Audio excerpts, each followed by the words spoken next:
Hello friends, welcome to LK academy. मैं आकाश मेहता। आज हम डिस्कस करेंगे एक इम्पोर्टेंट टॉपिक। टॉपिक का नाम है फ्रेंड्स कंज्यूमर प्राइस इंडेक्स। बहुत ही इंपॉर्टेंट टॉपिक है एग्जाम पॉइंट ऑफ व्यू से। ये कंज्यूमर प्राइस इंडेक्स क्या है? वो वही इंडेक्स है कि जिसके माध्यम से हम इन्फ्लेशन को मेजर करते हैं। यस, इन्फ्लेशन को मेजर करने के लिए हम कंज्यूमर प्राइस इंडेक्स टूल का यूज करते हैं। तो कौन बनाता है ये इस इंडेक्स को? इस इंडेक्स के अंदर हम क्या क्या मेजर करते हैं, उसका सिग्निफिकेंस क्या है, कैसे उसको मेजर किया जाता है, वो सब के बारे में हम डिटेल में चर्चा करेंगे। राइट। अभी इस टॉपिक को हम रीसेंट न्यूज में क्यों कवर कर रहे हैं? न्यूज़पेपर की हेडलाइन देख सकते हो फ्रेंड्स। अभी डेटा क्या आया है कि जो इन्फ्लेशन है ना, रिटेल इन्फ्लेशन, जो कंज्यूमर लेवल पे जो इन्फ्लेशन है, वो 2019 से अब तक का सबसे लोएस्ट है। 2019 से 2025 तक का सबसे लोएस्ट इन्फ्लेशन अभी देखने को मिला है। कौन से महीने के अंदर? मार्च 2025 के अंदर। मार्च 2025 के अंदर आप देख सकते हो एक ग्राफ के माध्यम से। राइट। ओके। 2019 से 2025 के बीच में सबसे लोएस्ट इन्फ्लेशन अभी देखने को मिला है मार्च 2025 के अंदर। और ये जो रिटेल इन्फ्लेशन है वो हमने कैसे मेजर किया है? कौन से टूल के माध्यम से? कंज्यूमर प्राइस इंडेक्स टूल के माध्यम से। और इसीलिए हम इस टॉपिक को कवर कर रहे हैं फ्रेंड्स, बराबर ना? राइट। ओके। अभी ये कंज्यूमर प्राइस इंडेक्स क्या होता है, उसको समझने से पहले हमें इन्फ्लेशन को समझना पड़ेगा कि इन्फ्लेशन क्या होता है। अभी देखो फ्रेंड्स, इन्फ्लेशन क्या होता है?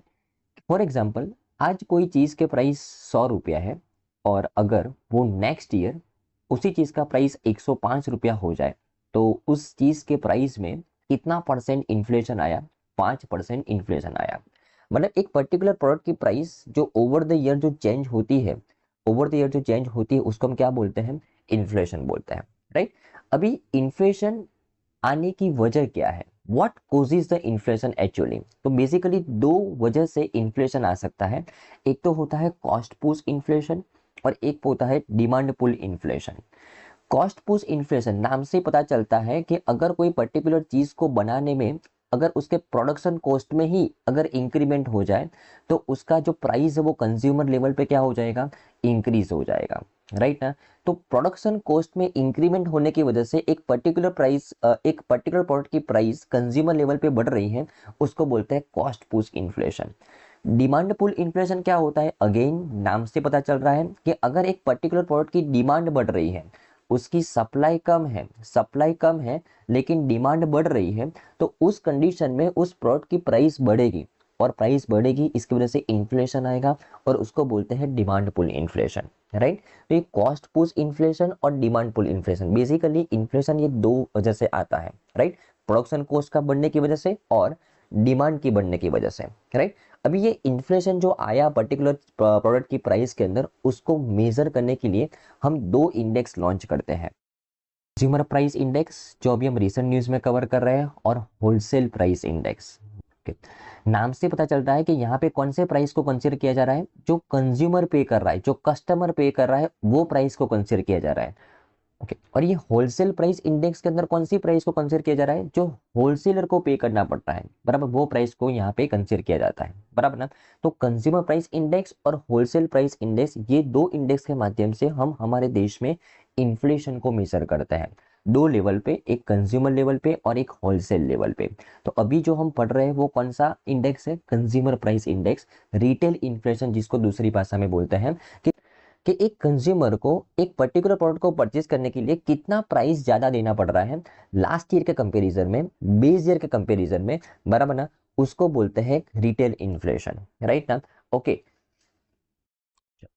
अभी अगर हम बात करें कंज्यूमर प्राइस इंडेक्स के अंदर, तो यहाँ पे कंज्यूमर कौन सी चीजों को परचेज कर रहा है और जो प्राइस दे रहा है उसको मेजर किया जाता है। टोटल मिला के 908 चीजों की प्राइस को यहाँ पे कंसीडर किया जाता है एक पर्टिकुलर इन्फ्लेशन को मेजर करने के लिए। राइट।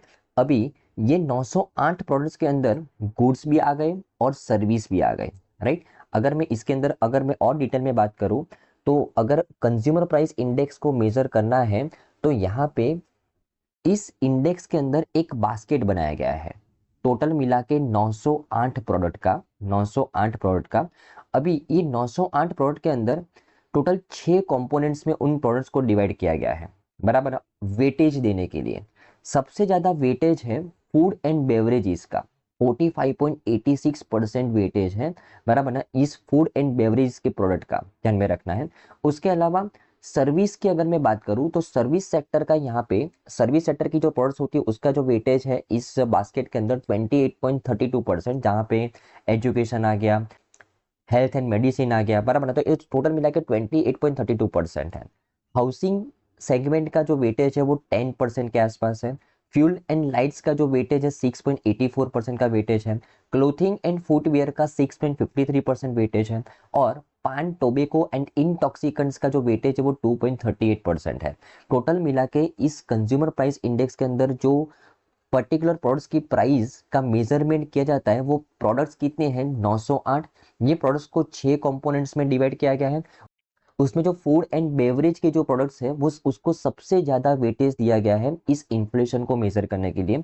और इसी की वजह से ये इन्फ्लेशन के अंदर सबसे बड़ा इम्पैक्ट होता है फूड इन्फ्लेशन का।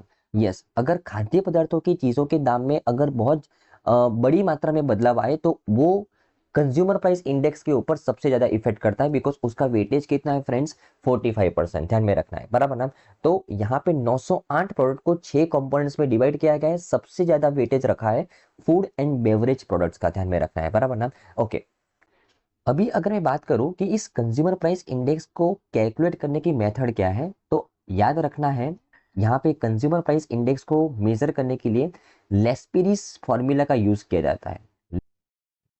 अब ये फॉर्मूला क्या है, तो consumer price index is equal to cost of basket in the current year divide by cost of basket in the base year into 100। देखो, cost of basket current year मान लीजिए कि वो 2025 है, divide by cost of basket base year, base year यहाँ पे गिना गया है 2012, और परसेंटेज लाने के लिए हम 100 से मल्टीप्लाई करते हैं।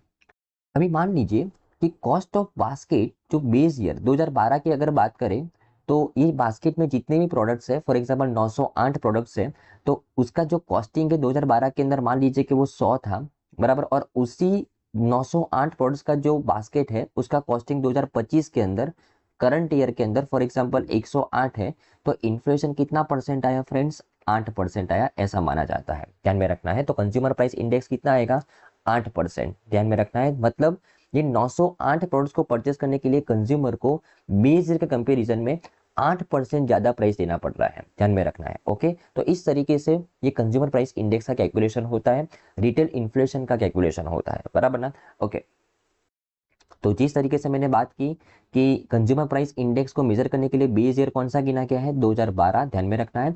और कौन इस इंडेक्स को मेजर करता है, तो नेशनल स्टेटिस्टिकल ऑफिस जो ministry of statistics and programme implementation के अंडर में काम करती है, यह संस्था इस इंडेक्स को मेजर करती है, बराबर ना। ये इंडेक्स करने का जो मेन पर्पस है, तो ये इंडेक्स मेजर करती है एक overall change in the retail prices of the goods and services that households typically purchase for the consumptions, बराबर ना। यहाँ पे गुड्स एंड सर्विसेज के रिटेल प्राइसेस के अंदर कितना चेंज आ रहा है, वो चेंज को ट्रैक करने के लिए इस इंडेक्स को लॉन्च किया जाता है। और ये जो इंडेक्स है वो रिफ्लेक्ट करता है cost of living and helps in evaluating the purchasing power of the money over the time, right. तो ये लोगों की परचेसिंग पावर को डिफाइन करता है, कॉस्ट ऑफ लिविंग को यहाँ पे रिफ्लेक्ट करने में मदद करता है, और रिटेल प्राइसेस जो गुड्स एंड सर्विसेज के उसके अंदर जो ओवरऑल कितना चेंज आया उसको मेजर करने के लिए इस इंडेक्स को लॉन्च किया जाता है, नेशनल स्टेटिस्टिकल ऑफिस के द्वारा, ministry of statistics and programme implementation के अंडर में काम करती है, राइट। ओके ओके, तो ये कंज्यूमर प्राइस इंडेक्स को लॉन्च करने के जो मेन ऑब्जेक्टिव्स है, तो ये कंज्यूमर प्राइस इंडेक्स के माध्यम से आरबीआई मॉनेटरी पॉलिसी डिजाइन कर सकता है। उसके अलावा जो डीएनएस अलाउंस है जो गवर्नमेंट एम्प्लॉयज को दी जाते हैं उसके अंदर कुछ फेरफार करना है, तो वो कंज्यूमर प्राइस इंडेक्स के माध्यम से हम इसको अच्छी तरीके से इंप्लीमेंट कर सकते हैं। उसके अलावा सोशियो इकोनॉमिक एनालिसिस को मेजर करने के लिए कंज्यूमर प्राइस इंडेक्स एक इंपॉर्टेंट रोल प्ले करता है। इस इंडेक्स के माध्यम से लोगों का कॉस्ट ऑफ लिविंग हमको पता चलता है, तो अगर कॉस्ट ऑफ लिविंग बहुत ज़्यादा हो जाता है तो हम उस तरीके से पॉलिसीज वगैरह बना सकते हैं। उसके अलावा minimum wage, labour contracts, rent agreements, ये सब के अंदर अगर कुछ रूल्स एंड रेगुलेशन के अंदर कुछ चेंजेस करने हैं तो हम कंज्यूमर प्राइस इंडेक्स का रेफरेंस ले सकते हैं, बराबर ना। तो बहुत ही इंपॉर्टेंट है कंज्यूमर प्राइस इंडेक्स, राइट। कौन मेजर करता है? NSO, national statistical office. कैसे मेजर करता है वो हमने समझा। और रिसेंट न्यूज में क्यों है? बिकॉज ये जो कंज्यूमर प्राइस इंडेक्स के माध्यम से जो रिटेल इन्फ्लेशन का काउंटिंग किया गया, वो अभी तक का 2019 के बाद के अभी तक का सबसे लोएस्ट है। इसके लिए हम रिसेंट न्यूज में पढ़ रहे हैं फ्रेंड्स, बराबर ना? तो आई थिंक आपको इस न्यूज में समझ में आया होगा। Thank you friends, bye.